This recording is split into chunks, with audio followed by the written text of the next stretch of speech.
Instagram, Facebook, WhatsApp எல்லாத்துலயும் love breakup story போட்டது நான் தான். உங்களோட கேள்வியை கேட்கலாம். என்ன கேள்வி வேண்டி கிடக்கு? இன்ஸ்டாகிராம், வாட்ஸ்அப், ஃபேஸ்புக் ஓபன் பண்ணாலே உங்க ஷேர் ஸ்டோரி தான் வருது. ஹார்ட் போனா கோவம் வேற படுறீங்க. கத்தி விஜய் ஃபேண்ட் போட்டு வருவாரு, ஆனா லுங்கி கட்டிட்டு வந்திருக்கீங்க. என்ன லுங்கியா? லுங்கிய பத்தி உனக்கு என்ன தெரியும் இந்த வெக்க காலத்துல? ஹலோ, இந்த கதைலாம் வேண்டாம். 2:30 மணிக்கு விஸ்வநாதன் படம் புக் பண்ணியிருக்கேன். ஒழுங்கா உங்க பிரேக்கப் ஸ்டோரியை சொல்லுங்க.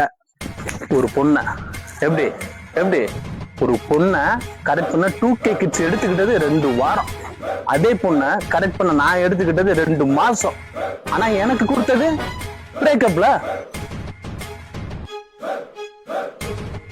இந்த கொடுமையெல்லாம் தாங்க முடியாம தான் ஃபேஸ்புக், வாட்ஸ்அப், இன்ஸ்டாகிராம்ல ஸ்டோரியா போட்டு தள்ளினேன். அவளுக்கு ஸ்கிப் பண்ண நேரம் இருந்துச்சு.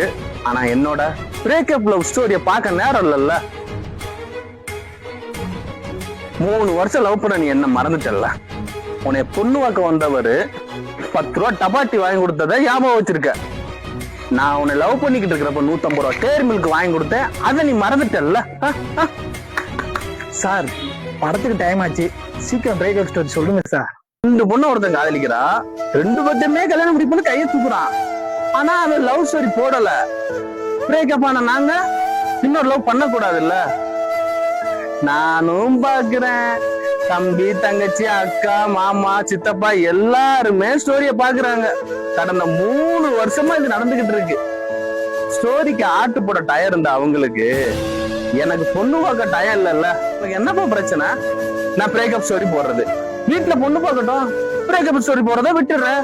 உங்களோட கேள்வியே கேளுங்க. சார், 3 வருஷம் லவ் பண்ணீங்களே, ரூம் போட்டீங்களா?